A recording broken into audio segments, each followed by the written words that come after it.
Hello everyone, I'm Teresa and today I'm going to talk about the Rider-Waite-Smith tarot deck.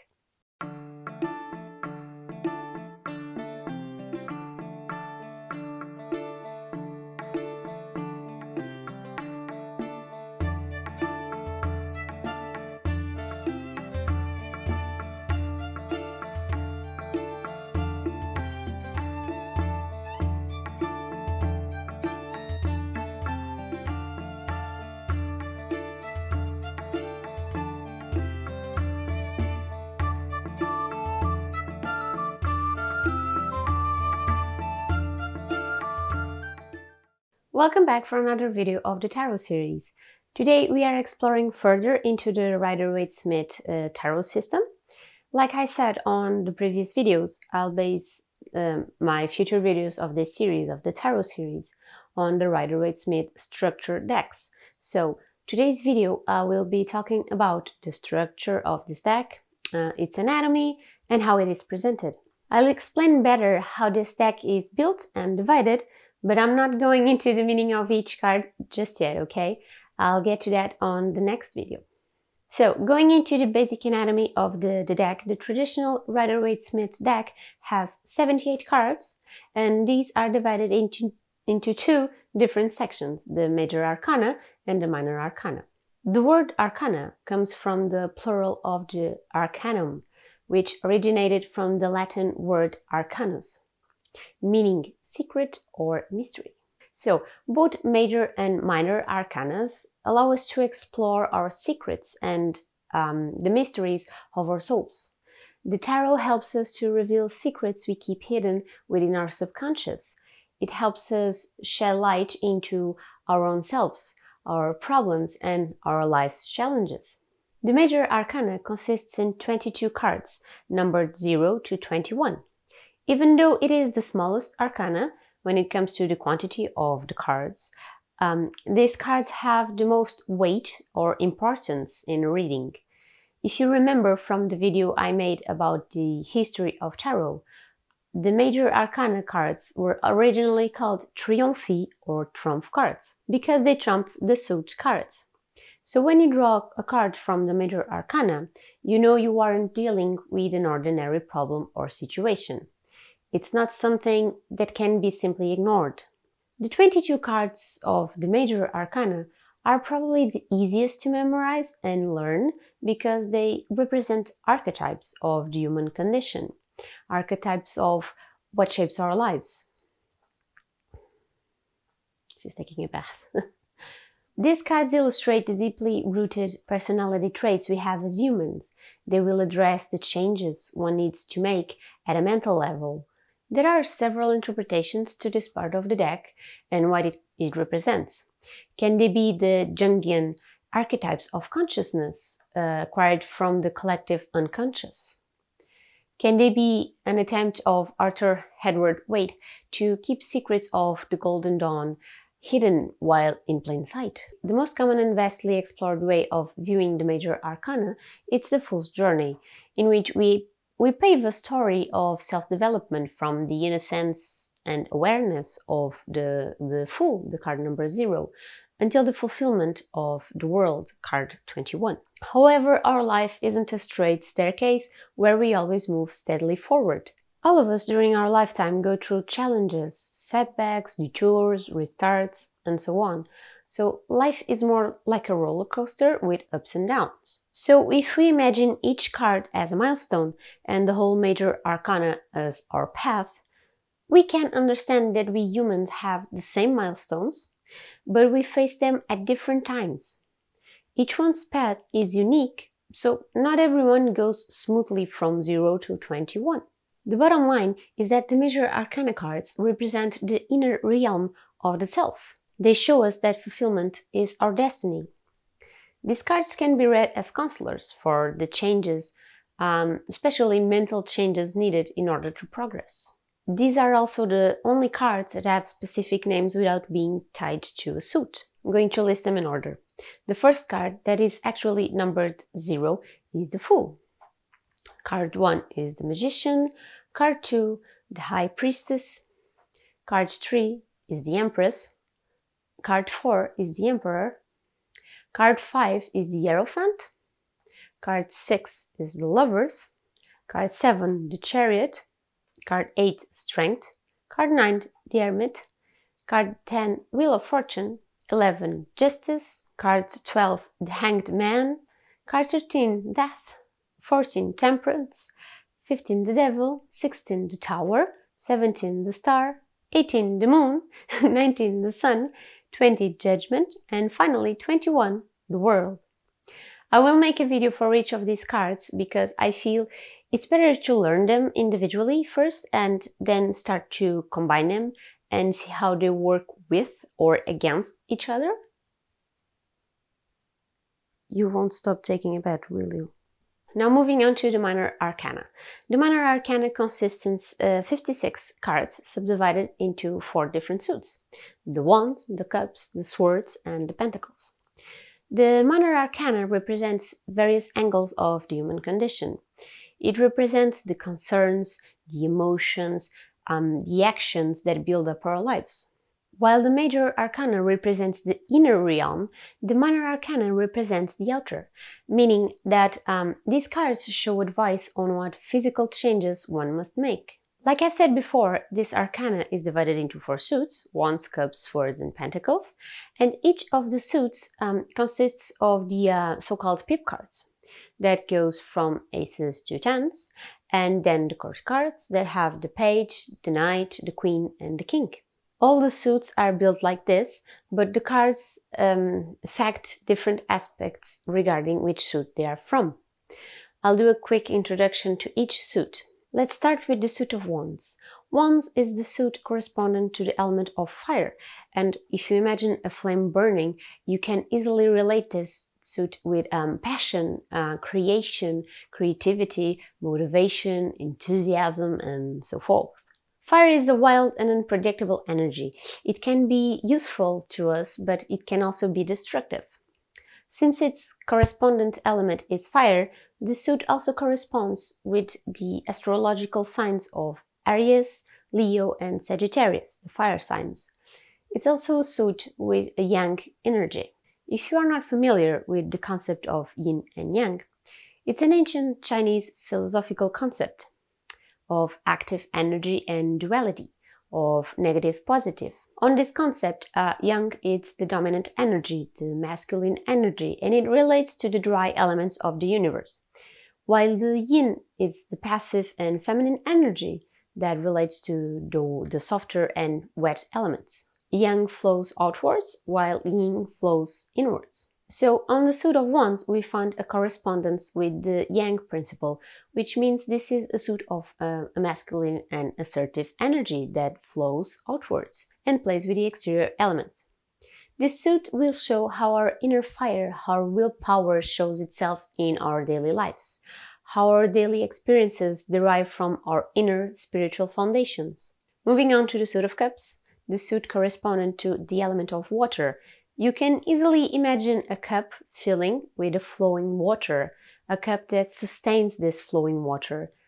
Water is a wet element that is fluid and flexible, and similar to the fire, it can be both gentle and useful to us, as it can be powerful and destructive. The astrological signs that connect with the suit are those ruled by the element of water, which are Cancer, Scorpio, and Fishes.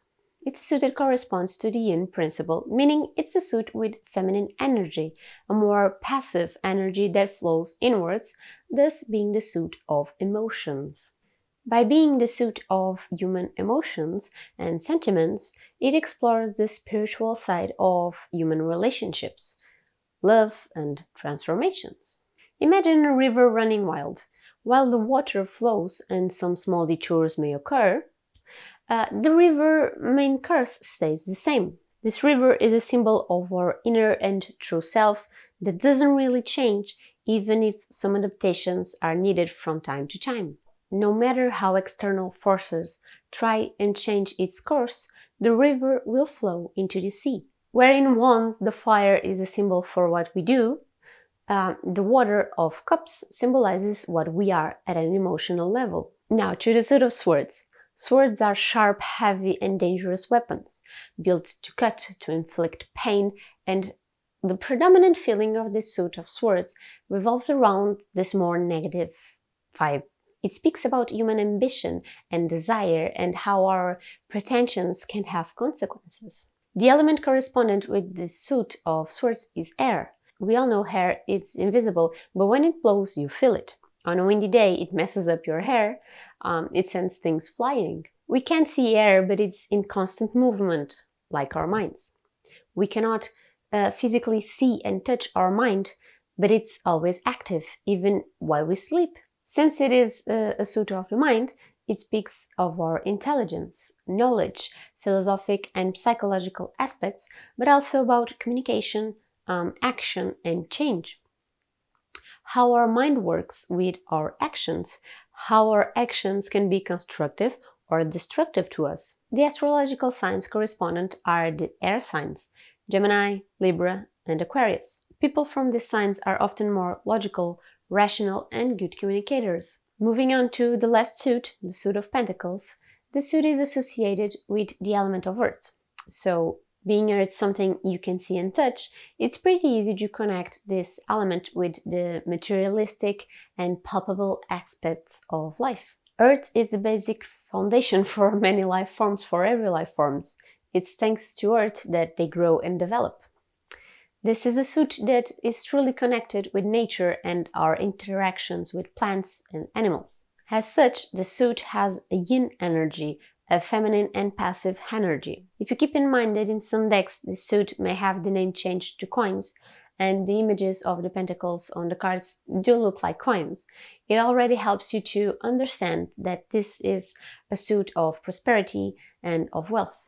The suit of Pentacles approaches the realm of finances, of work, the resources we need for our lives, how we create and grow, how we interact with Mother Nature, and how it affects our physical body. The astrological signs correspondent are obviously the ones governed by the element of Earth, which are the Taurus, Virgo, and Capricorn. People from these signs are usually more practical and down to earth. After you understand the concepts of each suit and how they work, you can start to understand each card. You can use numerology to help guide you through this. For example, the aces always open the door of the suit.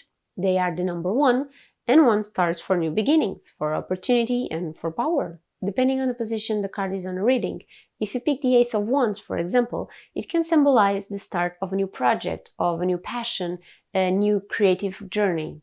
Even though with numerology the meaning of the numbers will be the same, you'll apply that meaning to the personality or driving force of the suit. I'll share a list of keywords that you can write down as a list to help you relate the cards when learning. Instead of going back and forth with the book, you can develop your intuition and your creative thinking by both reading the images of the card, as the elements drawn there have a storytelling purpose, and by learning to relate the meaning of the number with the meaning of the suit. Number 1 represents beginnings, powers, opportunity, potential, and inspiration. Number 2s represent balance, dualism, partnership, and choices. Number 3s are about expansion, creativity, growth, groups, fruition. Number 4s are about structure, about stability, manifestation, rationality, and endurance. Number 5s are about adversity, change or a changing tide, conflict, movement, and uncertainty. Number 6s are a more harmonious number and speak of harmony of the body, mind, and spirit, of communication, cooperation, adjustment, and alignment. Number 7 is the magic number of wisdom, of spirituality, knowledge, reflection, reevaluation, introspection, turning points. Number 8 represents wealth, freedom, mastery, accomplishment, and even rebirth. Number 9s are about change, but unlike the number 5, this is a change for the better. They are about attainment, fulfillment, nearing completion, and a period of transition. To finish, number 10 is the culmination of the previous numbers, so it can be the culmination of success or of a tribulation. It's completion, the end of a cycle, coming full circle, and renewal. These are simple keywords to help you, to guide you, and to help you put together the card meanings in your mind. But obviously, each card will work these meanings in different ways, depending on the suit and its working force.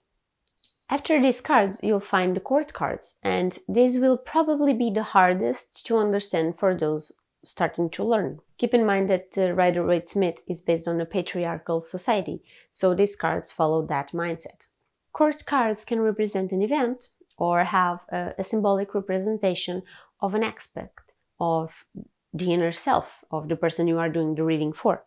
Kings are all about authority. They have a masculine and mature force that speaks of leadership. Kings are strong and assertive. Queens, on the other hand, are feminine and mature. They are effective and nurturing with a supportive role. Knights represent action and movement. They are young and immature, with quick actions that lack proper planning. Because of this, they can be inclined to commit excesses. Pages represent news or messages. They are young and playful. They are spontaneous and easygoing. For the court cards, it's common to be used a literal interpretation, where it's analyzed the physical attributes associated with each card. This interpretation will seek the age and complexion, the personality traits, the astrological signs, and even the temperament of a person. You can use this literal interpretation to pick a signifier card to start the reading, representing the person you are doing the reading for. But that's a lesson for another video, because this is already longer than what I anticipated, and if I don't pause myself now, I will spend the whole day speaking and you will get confused. I feel it's better to have short lessons with specific information than everything put together in a 3-hour video. Speaking about everything at the same time, it just makes everyone confused. So this is all I have for you today. I hope you were able to take some notes and that this quick and simple introduction to the structure and basic meanings of the Rider-Waite-Smith deck is useful, is helpful to you. If you grasp these concepts, it will be easier to read the cards later on. If you enjoyed the video, remember to leave me a thumbs up, as this always helps me to know my work is appreciated and that I should keep doing these videos. Feel free to leave a comment sharing your thoughts on the matter and what you may have learned with me. And as always, subscribe to the channel so you are updated when new videos are up. My social media links are on the description as always, so you can go and check me out. If you like nature and cats, you'll probably enjoy my work on Instagram. She always tries to steal my thunder. I'll see you on the next video. Bye!